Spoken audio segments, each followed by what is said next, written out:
tal, porque eu acho que não vale a pena a gente ficar correndo, tá? Então, Sim, só compartilhar minha tela. Se vocês, por favor, tiverem alguma dúvida, vocês me falem, me sinalizem, tá? beleza. Eu vou dar um F11 aqui, acho que fica melhor. Gente, Cruzadas e Guerras Santas, né? Não sei que página que é essa, deixa eu dar uma olhada aí. 435 aí da apostila de vocês, tá? Ó, ainda pegando o gótico aqui, não. O gótico, então, são aquelas igrejas mais, ou melhor, né, prédios mais suntuosos, com sistemas de abóbodas mais altos. E a característica principal da arquitetura gótica são os vitrais coloridos, né? Vocês estão vendo exemplo aqui, ó. Então, a arquitetura românica versus arquitetura gótica, né? A arquitetura românica é uma arquitetura mais medieval, né? Mais ligada à Igreja Católica, com menos luxo, menos requintes, menos luminosidade, com funções mais de proteção militar. Enquanto a arquitetura gótica, ela dá lugar ao quê? Ao luxo, a um estilo mais aburguesado, né? E por aí vai, tá? E é característica por serem construções mais altas, mais luxuosas e com sistemas de vitrais. Maior entrada de luminosidade, aquela coisa toda. Isso cai bastante em prova, tá? As cruzadas, gente, são uma tentativa do Papa Urbano II de retomar o controle sobre a Igreja do Oriente, que tinha se separado de Roma no cisma do Oriente, lá em 1054. Acho que vocês se lembram disso, né? Uhum. Então, só pontuando com vocês algumas características. Foram 9 batalhas ao todo, né? Essas batalhas são curiosas, né? A Batalha dos Mendigos, tal, onde gente pobre, sem arma nenhuma, foi para o Oriente Médio tentar retomar Jerusalém na própria força e acabou ou morrendo ou, sendo vendido como escravo, tá? A primeira cruzada teve bastante sucesso, né? Ela retomou Jerusalém para os europeus, tá? Que virou ali um reino basicamente cristão, e todas as outras basicamente vão fracassar, exceto no ponto de vista comercial, tá? O maior sucesso da Europa Ocidental nas cruzadas não foi a conquista de territórios em si, mas foi a reabertura do mar Mediterrâneo, tá? Então é importante vocês entenderem isso, que a Europa estava durante 700 anos basicamente fechada, né?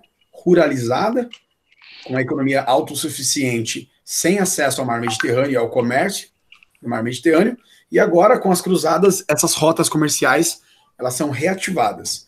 E principalmente as cidades italianas, elas passam a ter novamente um contato comercial direto com o norte da África e com a costa da Ásia Menor, com a Turquia, né, que era a sede do antigo Império Romano Oriental. Tá? Eu não vou ficar lendo aqui esses pontos, mas algumas das rotas, principais rotas das cruzadas no século XI ao XIII, né? Igreja Católica Romana, Igreja Ortodoxa Grega, então a igreja se divide em duas, né, no famoso cisma do Oriente, 1054. Gente, isso cai muito na prova, por isso que eu estou pegando muito firme nisso. O islamismo, então as regiões muçulmanas, né, de influência de religião islâmica. As 3 maiores religiões do mundo são o cristianismo, o islamismo e o judaísmo, né? Então espero que vocês também entendam isso. E os estados cristãos do Oriente, extintos em 1291. Ou seja, estados cristãos, ou seja, áreas que os cristãos tinham conquistado nessas batalhas aqui, principalmente na primeira, né, cruzada, que os cristãos tinham conseguido conquistar algumas áreas e transformar algumas áreas em áreas cristãs, mas que foram depois tomadas pelos árabes novamente a partir de 1291. Quem não assistiu, gente, eu indico que assista ao filme Cruzadas, tá? O novo. É um filme muito bom para vocês entenderem, verem na prática. É um filme muito legal, vocês vão gostar, é um filme bem dinâmico. Vale a pena assistir para entender esse processo, tá? Avançando, nós temos a formação do Tribunal do Santo Ofício. Deixa eu só ver se tem algum subtítulo aqui, né? Não. Vamos lá. Bom, as cruzadas, entretanto, fizeram nascer um grande desentendimento entre os povos do Ocidente e do Oriente. Havia violência de ambos os lados, mas os cruzados foram vistos como sanguinários pelos muçulmanos, diante do massacre de milhares de mulheres, crianças e idosos em batalhas como Antioquia e Jerusalém. De forma geral, gente, grande parte das inimizades entre os povos muçulmanos e os povos ocidentais, até hoje, começaram nas cruzadas, tá? Então, as guerras do Oriente Médio atuais, né, lá no Líbano, na Palestina, elas têm uma influência ainda histórica do período das cruzadas. Claro que muita coisa mudou de lá para cá, principalmente com a formação do Estado de Israel, né, no pós-Segunda Guerra Mundial, depois do Holocausto nazista na Segunda Guerra, a ONU apoiou a criação de um Estado judeu na Palestina, que é o Estado de Israel, e as guerras atuais do Oriente Médio estão mais ligadas a esse processo, mas elas têm, obviamente, algumas sequelas do período das cruzadas, tá? Em 1208, o Papa Inocêncio III convocou uma cruzada para perseguir e exterminar cátaros, também chamados de albigenses, considerados hereges. Esse grupo contestava o poder do Papa e defendia a existência de um dualismo, com um deus do bem e um deus do mal. Quer dizer, uma religião própria dos caras lá, que o Papa, obviamente, vai querer combater, né, para que não alterasse a doutrina católica. No sul da França estava a maioria dos seguidores do catarismo, o que fez os cruzados atacarem e massacrarem a população da região por mais de 20 anos. Gente, o que a gente tem nesse período das cruzadas é um período de violência e de reabertura comercial, tá? Por fim, em 1273, eu só vou citar isso porque isso cai muito na prova também, o Papa Gregório IX criou o famoso e sangrento, né, sanguinário, Tribunal do Santo Ofício, que investigava e punia crimes de heresia, tá? E o que tem de significado, né, na palavra heresia? Heresia é algo contra os dogmas propostos pela Igreja Católica.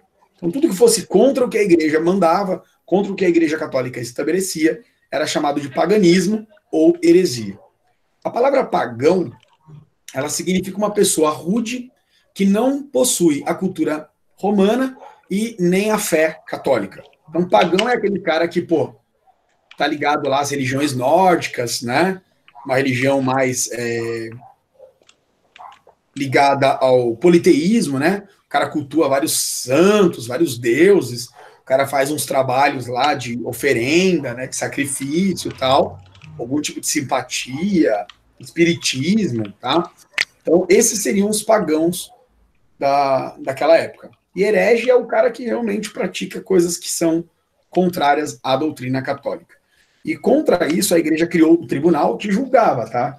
E se a pessoa não negasse o que ela estava fazendo e não confessasse o catolicismo como única religião capaz de salvar, a pessoa podia ser condenada à fogueira, tá? O mais comum nessa época era queimar as pessoas vivas.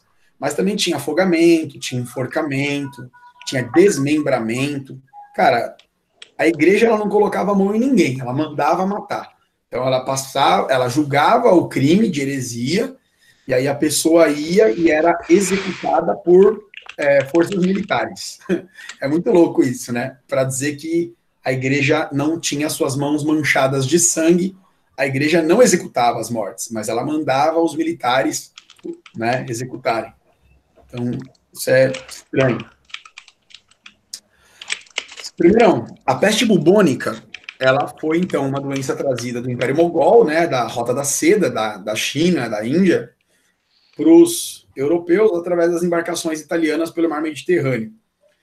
E essa peste, ela acabou dizimando 1/3 da população europeia. Tá? Estima-se que a Europa tinha algo em torno de 60 a 70 milhões de pessoas no século XIII e XIV, e 1/3 dessa população veio à morte por conta dessa doença, que cria uma infecção, né, nos rins, no sistema renal e tal, e ela gera bolhas de sangue na pele, por isso que o nome é peste bubônica, tá? Ficou conhecida como peste negra. Acreditava-se que era uma maldição, que era culpa dos judeus, que os judeus eram perseguidos por Deus, porque tinham crucificado Jesus, e que isso, na verdade, era uma punição de Deus, e levou muito tempo para que os médicos europeus da época, influenciados principalmente pelos médicos árabes, que eram muito mais avançados do que os médicos europeus, separassem os doentes dos não doentes. Então, eles tiveram que fazer um sistema de quarentena, que é o sistema que a gente faz hoje em dia com a Covid-19, e separar quem está doente de quem não está doente. E uma outra coisa que deu muito certo também foi você enterrar os corpos com valas profundas. o famoso sistema de 7 palmos abaixo da terra, né? Você cria uma vala profunda. Oi, Luana, bom dia. Você cria uma vala profunda, porque aí você consegue, então, separar realmente o vírus das pessoas não contaminadas. Os nobres tinham para onde correr, né? Eles se isolavam nos castelos, se isolavam nos refúgios de campo.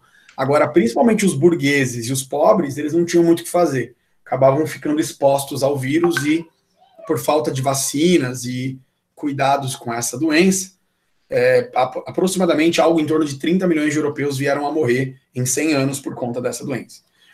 Uma coisa importante que você tem que entender é que essa doença ela vai acabar varrendo a mão de obra europeia, né? Ela vai acabar matando muita gente que era servo, que era trabalhador de oficinas artesanais burguesas, e aí vai acabar faltando mão de obra na Europa, o que vai levar os nobres, né, os senhores feudais, a aumentar a cobrança de impostos sobre essas populações. O aumento dessa cobrança de impostos, de forma geral, vai gerar um desequilíbrio, né? Vai acabar gerando revolta. E vão surgir, então, revoltas camponesas contra os senhores feudais por conta desse aumento de impostos causado pela peste bubônica, tá? Então, acho que aqui é legal falar isso para vocês. Um outro tópico que eu quero dar atenção é a Guerra dos 100 Anos, entre Inglaterra e França. A Guerra dos 100 Anos, na verdade, ela durou um pouco mais de 100 anos, né, de 1337 a 1453. E tem como principal motivo, né, a disputa do trono da França por Filipe de Valois, sobrinho do rei, tá? Que era o rei Filipe o Belo, e o Eduardo II, que era parente também do Filipe o Belo, mas era rei da Inglaterra, tá? Então, o motivo da guerra, gente, para vocês, né, serem bem assertivos na prova ou qualquer outra atividade que tenha, é a disputa do trono da França, de um lado, pelo Filipe de Valois, que era um francês, contra o Eduardo II, que era um inglês. Mas ambos eram parentes do rei falecido da França. A Inglaterra, ela tinha um objetivo principal de dominar a região de Flandres. A região de Flandres, para quem não sabe, é a região noroeste da França, que compreendia nessa época a Bélgica e a Holanda, que ainda não eram países nesse período. A região de Flandres era uma das regiões mais ricas do mundo nessa época, por conta da produção de tecidos, tá? Indústria têxtil, e do comércio pelo Mar do Norte, tá? Que era muito intenso já nesse período. As rotas comerciais do Mar do Norte. A Inglaterra queria controlar esse território, então eles tinham um exército consideravelmente poderoso, né, diante da França, nesse período, e eles atacam, então, essa região da França com o objetivo de dominar o trono da França e dominar a região de Flandres, tá? Esses são os objetivos gerais da guerra. De forma geral, os franceses estavam sendo brutalmente dizimados e derrotados ao longo da guerra, tá? Até que surge a figura de Joana d'Arc. Gente, é uma figura quase que mitológica, né, quase que lendária da França, que de 1412 a 1431, ela acreditou ter ouvido vozes de Deus, né, vozes divinas, e convenceu ela de que eram de São Miguel, tá? E ela acreditava na possibilidade de que ela poderia liderar as tropas francesas contra os ingleses, tá? Durante muito tempo ela foi ridicularizada, até porque uma mulher mal saía de casa nessa época, quem dirá assumir o controle de um exército, tá? Então era uma sociedade machista, né, patriarca, né, em que os homens dominavam as mulheres, tá, de forma geral. E com muito custo, ela conseguiu convencer o rei Carlos VII, tá, que foi o rei que assumiu a França após a vitória contra os ingleses, de que ela deveria assumir algumas tropas. E, cara, dada a situação da França, que era uma situação terrível, primeiro, porque estava sendo derrotada pela Inglaterra, segundo, porque estava sendo dizimado pela peste bubônica e também assolado pelas revoltas camponesas, os nobres, eles aceitam, cara. Eles eram muito religiosos, né, eram muito católicos, eles acabam aceitando esse apoio de Joana d'Arc. E ao assumir as tropas, incrivelmente, Joana d'Arc começa a empreender vitórias contra os ingleses. No final da guerra, ela foi capturada pelos ingleses e julgada e condenada por bruxaria no Tribunal do Santo Ofício, que era um tribunal da Igreja Católica. Vejam que a Igreja ela pratica coisas assim, nessa época que a gente hoje julga como absurdas, né? E ela foi queimada viva em 1431. Muito tempo depois, em 1920, ela veio a se tornar padroeira, santa padroeira da França. Então, a Igreja Católica Francesa tem a Joana d'Arc como uma santa padroeira. Tá? Ela foi canonizada como uma santa. Tá? Então, acho que essa parte aqui, beleza? As revoltas populares são as revoltas camponesas, tá, gente? Por conta do aumento da pressão dos senhores feudais sobre os servos vão começar, então, a se rebelar contra os senhores feudais na Alemanha, na região da Itália, na região da França, tá? Na região da Inglaterra. Então, essas são as famosas revoltas populares de 1358. As monarquias feudais, eu acho que é legal só, né, para a gente ir para o exercício, não sei se vai dar tempo, mas espero que dê, faltam 20 minutos. As monarquias feudais, pessoal, surgem exatamente nesse contexto. Antes de continuar, só perguntar se vocês estão entendendo. Tá tranquilo que eu expliquei até aqui? Sim. Sim. Alguma pergunta, alguma dúvida? Não. Tá. Então, para a gente ir para o exercício e fechar essa história, eu já tinha explicado um pouco, mas eu acho que é legal mostrar isso na apostila e fazer uma última e breve revisão. As monarquias nacionais da Europa, o primeiro ano, elas surgem exatamente nesse contexto de crise. Gente, com tanta coisa acontecendo ao mesmo tempo, cruzadas, guerra dos 100 anos, peste bubônica e revoltas camponesas, é claro, vocês devem perceber que é óbvio que o poder dos senhores feudais vai ser destruído. Então, os príncipes feudais, né, os nobres, né, os barões, os duques, né, aqueles senhores feudais donos de feudos, de glebas, eles vão passar por um período de perda de poder local. E para enfrentar essa perda de poder local, eles encontraram uma alternativa que seria o quê? Apoiar um grande senhor, apoiar o famoso suzerano, que teria então condições de formar um exército poderoso para suplantar então todas essas dificuldades. Então percebam que há um esvaziamento do poder local e há um aumento do poder central. Então a Europa, que era predominantemente fragmentada na Idade Média, agora ela começa a ir para um processo de centralização do poder de alguns suzeranos feudais. Junto com... Karina, acho que chegou, viu, amor? Karina? Juntamente com isso, nós temos do outro lado, na outra ponta, a burguesia. A burguesia estava interessada em aumentar as redes de comércio, aumentar as rotas comerciais.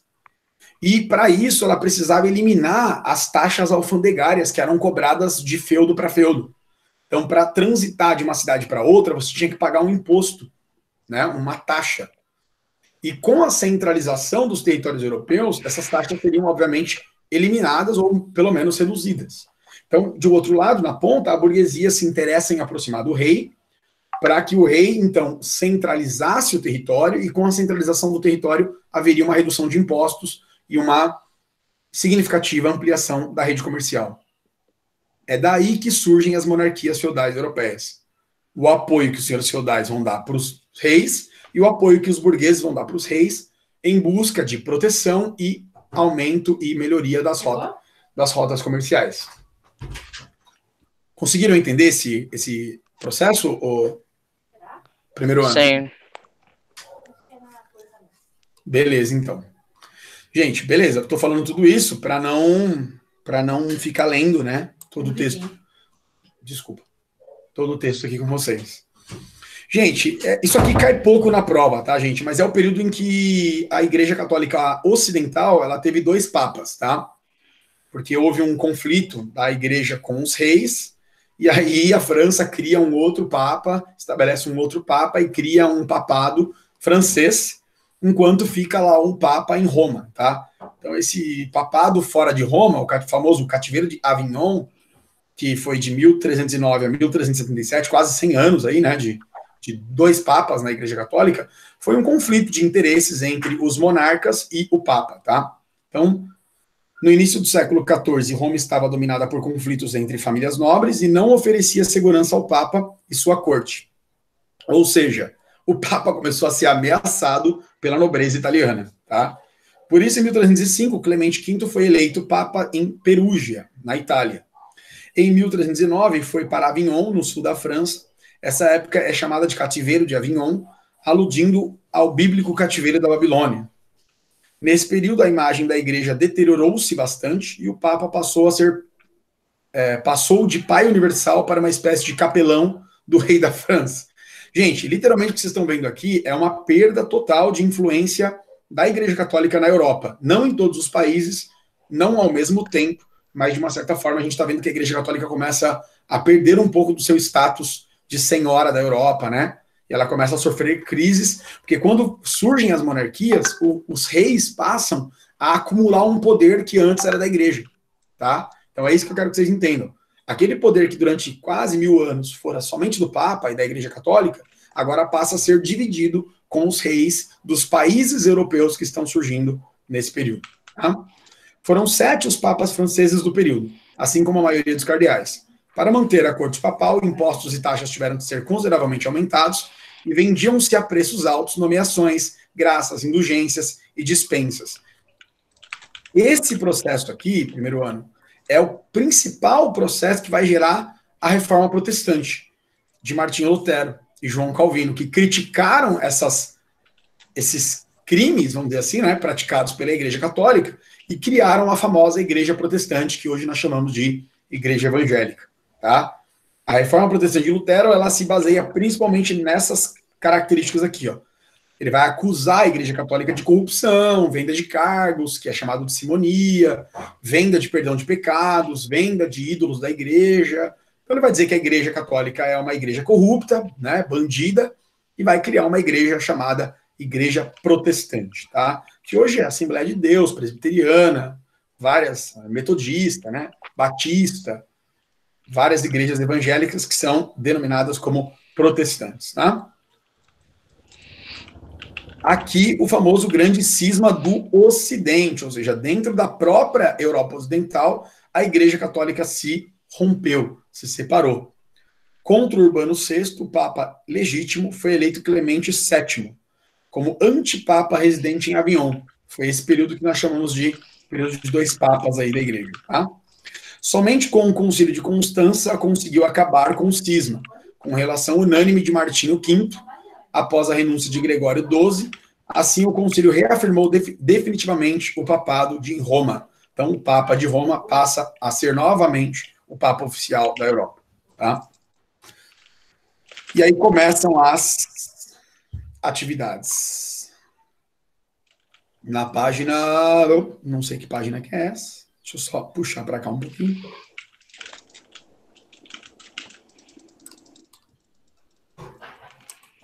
Pronto.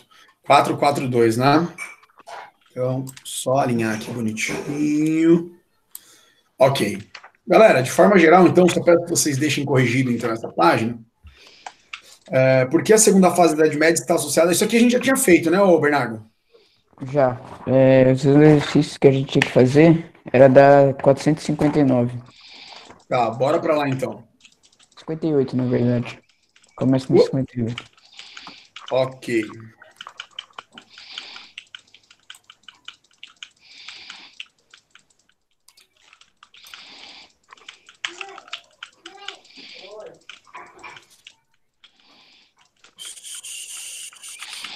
Tô perdido aqui, velho. 452. Ok, lá no final, né? Gente, eu acho que esse alinhamento de conteúdo é mais porque vocês vão ter uma atividade avaliativa na próxima semana. Então, acho que fica interessante a gente alinhar esses conteúdos, tá? 459, é isso mesmo? Isso, 58, 59. Tá, beleza. Então, gente, verdadeiro ou falso aí na primeira? A presença de elementos gregos, muçulmanos e cristãos na sua população. Afirmações sobre o Império Bizantino, né? O Império Bizantino, gente, nada mais é do que o antigo Império Romano Oriental. O Império Romano Oriental ele deixou de ser um Império Romano e passou a ser um Império Grego, influenciado não só pela cultura grega, mas pela cultura árabe e pela cultura turca, porque a capital é Turquia, né, Istambul, né? Então, verdadeiro, né? A presença de elementos da cultura grega, da cultura islâmica, né, muçulmana, e da cultura cristã ortodoxa é verdadeiro. A língua grega como língua oficial de origem pagã, perfeito, porque a língua oficial do Império Romano era o latim. Só que quando houve o fim do Império Romano, lá em 476, o latim continua a ser falado na Europa Ocidental, junto com as línguas pagãs alemã, francesa tal, enquanto no Império Romano Oriental, a língua grega volta a ser a língua oficial. O cristianismo como religião do Estado, a partir do governo Justiniano, falso, tá, gente? Porque o cristianismo ortodoxo é muito forte no Império Romano Oriental? Sim, mas não é a única religião, tá? Nós temos, junto com o cristianismo, o islamismo, o judaísmo e religiões pagãs. Religiões ainda herdadas lá dos greco-romanos, enfim, do zoroatrismo, religiões diferentes, tá? Influência da cultura grega no cristianismo oriental, dando origem à Igreja Católica Ortodoxa, principalmente a partir do cisma do Oriente, em 1054, quando se cria oficialmente a Igreja Católica Ortodoxa. Caso caia na prova, a palavra ortodoxo vem do grego opinião reta, ou seja, eles criticavam a influência do paganismo germânico na religião cristã católica. Então, por criticar os dogmas da Igreja Católica, eles criaram a religião ortodoxa, que eles dizem que é uma religião mais voltada para a Bíblia do que a Igreja Católica Romana. Ortodoxo significa opinião reta, ou seja, seria mais a opinião da Bíblia do que a mistura de outras religiões com o cristianismo. Influência da arte oriental na arte romana resultando de um estilo próprio, o bizantino, perfeito, tá? Que a gente vai chamar na Europa de gótico e tal, né? O Império Bizantino realizava transações comerciais com cidades italianas, perfeito, né? Enquanto na Europa Ocidental o comércio basicamente desaparece, no Império Romano Oriental o comércio continua muito forte. Ô, Principalmente entre... Oi? A C é falsa? A C é falso.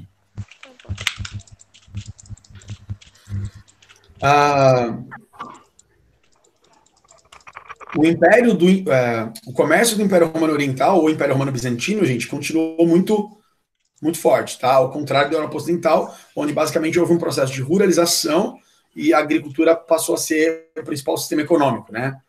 A agricultura de subsistência, tá? Constantinopla foi seu centro de atividades comerciais por se localizar num ponto estratégico entre o Oriente e o Ocidente. Gente, Constantinopla, para quem não sabe, é a capital da Turquia atual, cidade de... na verdade não é a capital, né, mas é um centro da Turquia, Istambul, tá? Então, Istambul fica entre a Europa Oriental e entre o Oriente Médio, próximo da Síria, próximo do Iraque, próximo do Líbano, próximo de Israel. Então, Constantinopla fica no centro da Europa, fica no meio entre a Europa e o Oriente, ou seja, é uma região estratégica para o comércio, portanto, foi o centro das atividades comerciais. A autonomia comercial das cidades-estados otomanas subordinadas ao Império Romano do Ocidente? Nada a ver, né? O Império Romano foi destruído e virou reinos germânicos, né? Reinos feudais germânicos. Então, nada a ver, porque o Império Romano Oriental seguiu forte ali até a sua queda em 1453, quando foi de fato dominado pelo Império Turco Otomano. E a última verdadeira, uma disputa que teve grande impacto sobre a arte e moldou a cultura bizantina, ficou conhecida como questão iconoclasta. Nada a ver, tá? Porque essa questão iconoclasta é o fato da Igreja Católica usar pinturas, monumentos, imagens para poder, de uma certa forma, evangelizar ou catequizar as pessoas através de imagem, tá, gente? Então, não é o caso da cultura bizantina, tá? Desculpa, gente, eu tô misturando as coisas aqui. É verdadeiro. Deixa eu só reler aqui, porque eu fiz confusão. Eu já explico melhor. Uma disputa que teve grande impacto sobre a arte e moldou a cultura bizantina ficou conhecida como questão iconoclasta. Exatamente isso, gente. Eu estou misturando que eu tinha, não sei por qual motivo, visto o falso de cima misturado com o verdadeiro de baixo. Agora eu entendi a merda que eu fiz aqui. A igreja, gente, ela nessa época, como muita gente era analfabeta, né, principalmente os camponeses, que representavam aí mais de 80% da população, o analfabetismo basicamente impedia que as pessoas tivessem acesso à Bíblia, né? Então, assim, de forma geral, os cristãos dessa época mal liam a Bíblia. E isso remetia a uma forma de evangelização ou catequização, se vocês preferirem, que tinha que ser muito baseada no quê? Nas missas, né, nos sermões e nas imagens. Então, você utiliza a imagem e utiliza os sermões para educar, né, de forma cristã, a população, tá? Então, desculpa, eu olhei no falso de cima e já fui querer resumir o que era embaixo aqui, tá? Mas é isso, é o uso de imagens ou iconografias, né, para evangelizar ou catequizar, tá? O Império Bizantino dominou vastas regiões de diferentes etnias em 3 continentes, Europa, Ásia e África. Sob égide de um modelo teocrático, ou seja, o imperador é ao mesmo tempo o papa, o imperador é ao mesmo tempo líder religioso, o famoso césaropapismo, que eu já tinha explicado para vocês lá nas primeiras aulas, centralizado, conhecido como césaropapismo, no qual o basileus, ou basileu é uma espécie de rei, tá? Ou imperador, concentrava em suas mãos a chefia suprema do exército, da administração e do Estado. O famoso poder do César. A palavra César, gente, ela é uma tradução de imperador, tá? Então, a palavra rei em latim é rex. A palavra imperador em latim é imperator, ou imperator, né? E aí, traduzindo para as línguas europeias, em alemão fica Kaiser, e em russo, ou eslavo, se vocês preferirem, ficaria Czar, tá? Então, César seria Czar em russo ou Kaiser em alemão, tá? E imperador ou imperator no latim, tá? São as ramificações dos idiomas europeus que vão surgindo a partir do ano 900, do ano 1000 e tal, tá? Cadê? A chefia suprema do exército, da administração do Estado, o poder do imperador, e da religião cristã, o poder do Papa. Então, junta imperador e Papa ao mesmo tempo, tá? Daí o termo césaropapismo. E, por conseguinte, os conflitos de natureza política, econômica, social e cultural se manifestavam como questões de religião. As famosas querelas religiosas bizantinas. Sob essas querelas, é correto afirmar que... Então, nós temos aqui a alternativa C. O cisma do Oriente, em 1054, dividiu o cristianismo em 2 igrejas. A católica romana, liderada pelo Papa em Roma, e a cristã ortodoxa, liderada pelo próprio imperador e pelos sacerdotes gregos, ou influenciados pela cultura grega, no Império Romano Oriental ou Império Romano Bizantino. Tá? Um dos passos decisivos para a afirmação do poder do Papa na Europa Ocidental e da influência bizantina no leste europeu. Então, a igreja cristã dividida em 2. Alternativa C. Tá? Tem uma questão em cima, que é a questão 3, né? Quanto tempo tem? 3 minutos. Observe a imagem de uma caravana de mercadores em um deserto africano na atualidade. Que civilização se desenvolveu em condições semelhantes e quais as suas principais características, gente? Caravanas do deserto de Afar, Etiópia. Pessoal, esse sistema de peregrinação por camelos é típica dos povos beduínos da Arábia, né, da Península Arábica, que deu origem ao Império Árabe, que com a unificação religiosa criada por Maomé, né, por Mohammed, deu origem ao islamismo, que é uma das 3 maiores religiões monoteístas do mundo.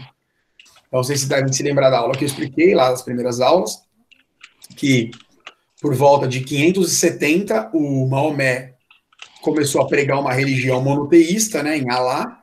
Ele escreveu um livro que é a Bíblia dos muçulmanos, o famoso Corão, e através do Corão ele foi ganhando adeptos, né, que foram unificando esse território que era muito comum com atividades comerciais estabelecidas por essas caravanas, tá? Caravanas de comércio.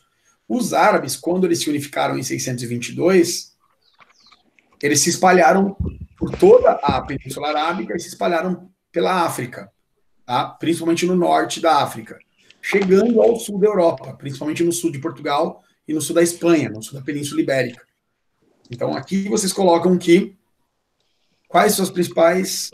Então, são semelhantes aos povos árabes, né, aos povos da Península Arábica, e as características é que eles faziam um comércio seminômade, né? Eles eram beduínos seminômades que faziam rotas de comércio pelo deserto. Essas são as características aqui. E esses povos foram unificados em 622 por Maomé, dando origem ao Império Árabe.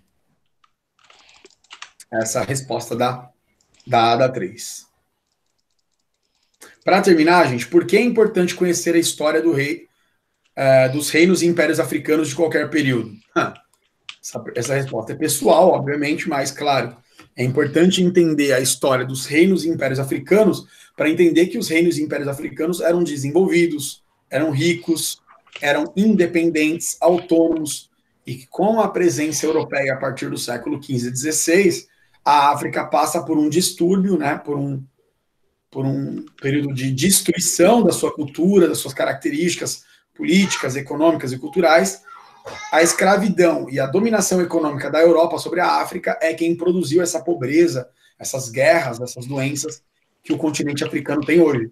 Mas até o século XVI, nós sabemos que as cidades e os reinos africanos eram muito mais desenvolvidos do que os europeus, tá? Então, acho que essa seria uma resposta genérica para a questão 4.